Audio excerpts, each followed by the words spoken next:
Le cercle trigonométrique, c'est ce qui est derrière nous ici. Ça, c'est le cercle trigonométrique. Avant tout, je vous souhaite la bienvenue et pour ceux qui viennent de nous découvrir, merci de vous abonner à notre nouvelle chaîne qui est dédiée pour l'enseignement des mathématiques en général. C'est-à-dire quoi? Chaque jour, une nouvelle notion. Et aujourd'hui, c'est notre toute première vidéo pendant laquelle nous allons apprendre à remplir ensemble le cercle trigonométrique. D'abord, à commencer, c'est quoi le cercle trigonométrique? Le cercle trigonométrique, c'est un cercle de centre 0, d'accord, et de rayon 1. C'est quoi le rayon? Le rayon, c'est la distance du centre vers l'extérieur jusqu'à toucher le cercle, n'est-ce pas? Cela veut dire la distance entre du centre à ici. Donc ici, ça vaut 1. Ça, c'est le cercle trigonométrique. Et dites-vous, les amis, pour pouvoir remplir ce cercle, il faut se poser une question. Donc, on va essayer de nommer tous ces angles qui sont inscrits sur le cercle. Nous allons essayer de les nommer ensemble. Et on va appliquer une méthode très pratique pour ça. D'abord, à commencer, cet angle, les amis, comme nous sommes en face d'un cercle, où nous savons tous que la circonférence d'un cercle est de quoi? Est de 2pi fois r. Et comme on a très bien dit que notre r est égal à 1, alors ça nous donne 2pi fois 1. Et comme 1 est neutre pour la multiplication, alors la circonférence de notre cercle trigonométrique ici est de 2pi. Donc cet angle ici, on est en face d'un angle de 2pi. Voilà, c'est-à-dire si on parcourt le tour du cercle, là, on sera en face d'un angle. C'est-à-dire si on parcourt tout ça, on a quoi? On a parcouru 2pi. Et messieurs, mesdames et messieurs, comme vous savez déjà que ici, on est à 2pi, que vous voyez ici? Imaginez tout juste comme ça, vous avez une pizza, les amis. Disons que vous avez une pizza qui est divisée par 4, n'est-ce pas? Comme on dit, si vous parcourez toute cette distance, vous avez parcouru 2pi, alors si vous avez parcouru ici, ça veut dire quoi? Ça veut dire que vous prenez toute la distance, vous la divisez en 4, n'est-ce pas? Parce que ça, c'est une seule portion de ces 4. Donc, on prend 2pi divisé par 4, qui va me donner quoi? Qui va me donner pi demi. Donc, autrement dit, cet angle à ce niveau, c'est quoi? Ça, c'est l'angle de pi demi. Voilà. C'est tout bonnement comme ça, les amis. Maintenant, cette fois-ci, on va aussi maintenant essayer de trouver l'angle à ce niveau. L'angle à ce niveau, lorsqu'on est ici, ça veut dire qu'on a pris toute la distance, n'est-ce pas? C'est la moitié de notre pizza ici. Donc, ça veut dire quoi? On n'a pas parcouru la totalité, mais on a parcouru la distance de 2pi divisé par 2. Alors, on aura quoi? On aura 2pi divisé par 2 qui va nous donner l'angle de pi. Donc, l'angle à ce niveau, on a l'angle de pi. Et si nous sommes ici maintenant, ça veut dire on a parcouru toute cette distance jusqu'à ce niveau. Ça veut dire on a parcouru quoi? Le 3 quarts de notre distance totale. Donc, ça veut dire quoi? Ça veut dire 3 quarts de 2pi. Ce qui nous donne quoi? 6pi sur 4. 6pi sur 4, c'est égal à quoi? 3pi demi. Donc, cette distance à ce niveau, c'est la distance ou bien l'angle de 3pi sur d. Déjà, les amis, on a déjà pu déterminer les points critiques pour notre cercle à ce niveau. Déjà, on connaît cet angle, c'est l'angle de 2pi, pi demi, pi et 3pi demi. Les amis, avant de procéder, sachez que pour le cercle trigonométrique, il y a deux sens possibles. On a la possibilité de progresser dans deux sens possibles. Donc, ça veut dire quoi? Ça veut dire si on veut, on peut procéder dans ces sens, ou plutôt dans ces sens. Et sachez que le sens positif du cercle trigonométrique, c'est le sens dans ces sens. Le sens contraire à l'aiguille d'une montre. On sait que les aiguilles d'une montre avancent dans ces sens. Par contre, le sens positif de notre cercle trigonométrique, c'est le sens inverse à l'aiguille d'une montre. Donc, ce sens est le sens positif et ce sens est le sens négatif. Voilà. Ceci dit, maintenant, on a essayé de nommer tous nos angles par rapport au sens positif. Et il y a aussi une autre chose que vous devez comprendre, les amis. Vous savez que lorsque vous êtes en face d'un cercle trigonométrique, sachez que l'axe des ordonnées, c'est l'axe des sinus. Et cet axe, c'est l'axe des cosinus. Voilà. Donc, ça, c'est l'axe des sinus et ça, c'est l'axe des cosinus. Ou autrement, on peut aussi dire l'axe des ordonnées, c'est l'axe des sinus. L'axe des abscisses, c'est l'axe des cosinus. Maintenant, les amis, le premier cadran-ci, comme on a dit, ça, c'est là où vous pouvez trouver les angles principaux. On trouve les angles principaux dans ce premier cadran. C'est-à-dire, cet angle est l'angle de pi sur 6. Ça, c'est l'angle de pi quart. Et ça, c'est l'angle de pi tiers. Les amis, déterminez.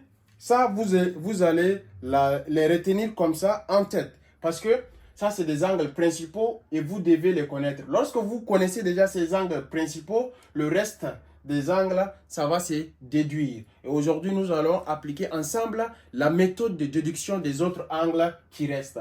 Donc, on sait que cet angle, c'est pi tiers. Ça, c'est l'angle de pi demi. Et ça, c'est l'angle de pi sixième. Si vous voulez autrement retenir comment est-ce qu'on a trouvé le pi quart, vous pouvez dire, si on sait que la distance ici à ici est de pi demi, alors la moitié de cette distance, c'est quoi? C'est égal à pi demi divisé par d qui nous donne pi demi fois 1 sur 2 qui nous donne pi quart. Voilà, c'est comme ça qu'on a pu trouver ici pi quart, les amis.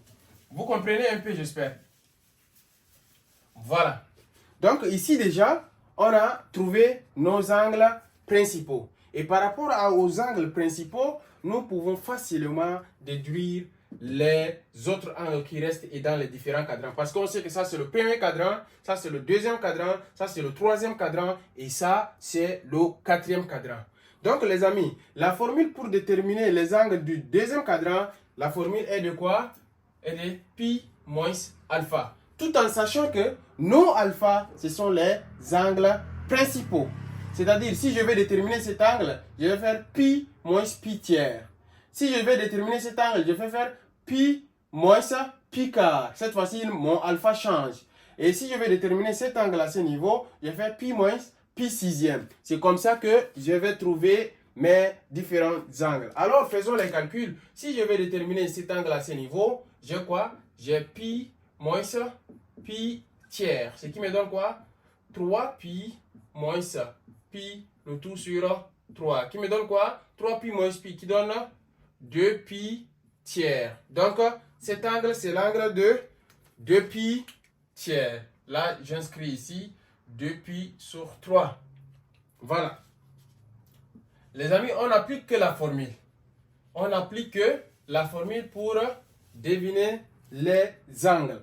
Maintenant, on veut déterminer, voilà, l'angle à ce niveau. La formule reste toujours la même pour le deuxième cadran. Comme c'est, la formule est de pi moins alpha. Alors, mon alpha ici, j'ai quoi? J'ai pi quart. Alors, pi moins pi quart, qui me donne quoi? 4 pi moins pi, le tout sur 4, qui me donne 3 pi sur 4. Donc, je viens tout bonnement écrire cet angle est de 3 pi quart. Ça, c'est l'angle de 3 pi sur 4. Donc, j'avance.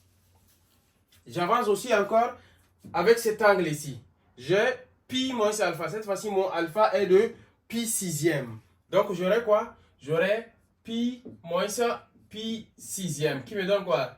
6 pi moins pi, le tout sur 6. Qui me donne quoi? 5 pi sur 6. Voilà. Donc, mon angle à ce niveau est de 5 pi sur 6. Voilà. Donc ici, j'ai déjà rempli mon second cadran. Je reviens maintenant. Ici, mon troisième cadran. La formule change, les amis. À ce niveau, la formule change. La formule devient quoi? La formule devient pi plus alpha. Tout en sachant que nos alpha ne changent pas, les amis. Les alphas ne changent pas. On garde toujours les alphas d'ici. Il y a beaucoup de confusion parce que je comprends, il y a des gens qui disent qu'ils vont prendre les alphas à ce niveau. Non. Nos alphas restent toujours nos alphas de source. Maintenant, par exemple, si je vais déterminer l'angle à ce niveau, je fais ça, je remonte ça. Je tombe sur pi sur 6. Donc, alors, pour déterminer mon alpha, ou bien pour déterminer mon angle au niveau du troisième cadran, je fais quoi? Je fais pi plus pi sur 6, n'est-ce pas? puis plus pi sur 6, qui me donne quoi? 7 pi sur 6. Voilà. Donc, l'angle à ce niveau, c'est égal à l'angle de 7 pi sur 6. Je continue avec mon application. Et là, je vais déterminer l'angle à ce niveau. Je fais ça, je remonte, je tombe sur pi quart. Alors, la formule, c'est pi plus pi quart. J'ai pi plus pi quart. Qui me donne quoi? Qui me donne 5 pi quart. Alors, je nomme aussi cet angle qui est de 5 pi sur 4. Vous voyez? Et je continue. Si je vais déterminer cet angle, je fais ça, je remonte, je trouve pi tiers. Donc, je fais quoi? J'applique la formule qui est de pi plus pi tiers. Pi plus pi tiers. Qui me donne quoi? 4 pi sur 3. Alors, je note ici, cet angle est égal à 4 pi sur 3. 4 pi sur 3. Déjà, j'ai rempli les angles au niveau du troisième cadran aussi. J'ai fini. Donc, je vais remplir les angles au niveau du quatrième cadran. Comment est-ce que je peux remplir les angles au niveau du quatrième cadran? La formule, cette fois-ci, ça change aussi. On fait quoi? On fait 2pi moins alpha. Ça, c'est la formule pour le quatrième cadran. Et nos alphas restent toujours les mêmes, les amis. Voilà. Donc, si je suis à ce niveau, je vais déterminer l'angle à ce niveau. C'est ça mon alpha. Je le remonte, n'est-ce pas? Je fais 2pi moins pi tiers. 2pi moins pi tiers qui donne quoi? 6pi moins pi, le tout sur 3, qui me donne 5pi sur 3. Voilà. Donc, je viens tout bonnement écrire ici 5pi sur 3. Voilà. Et je continue l'opération jusqu'à ce que je complète tous les angles de mon dernier cadran. Donc, je vais trouver l'angle à ce niveau. Cette fois-ci, mon alpha devient pi quart. Donc, j'ai quoi? 2pi moins pi quart. Qui me donne quoi? Qui me donne 6pi moins pi, le tout sur 4. N'est-ce pas? Suis-je correct ou pas, les amis? Donc, j'aurai quoi? J'aurai 6pi moins pi qui me donne 5pi sur 4. Vous voyez? Non? Ici, c'est 5 pi tiers, n'est-ce pas? On a 2pi moins alpha. Donc, on a 2pi moins alpha qui me donne 8pi, les amis. Ici, c'est 8pi. 8pi moins alpha qui nous donne 7pi quart. Donc, l'angle à ce niveau, c'est l'angle de 7pi quart. On a déterminé. Maintenant, il nous reste notre dernier angle. On fait la même chose. Ici aussi, on a quoi?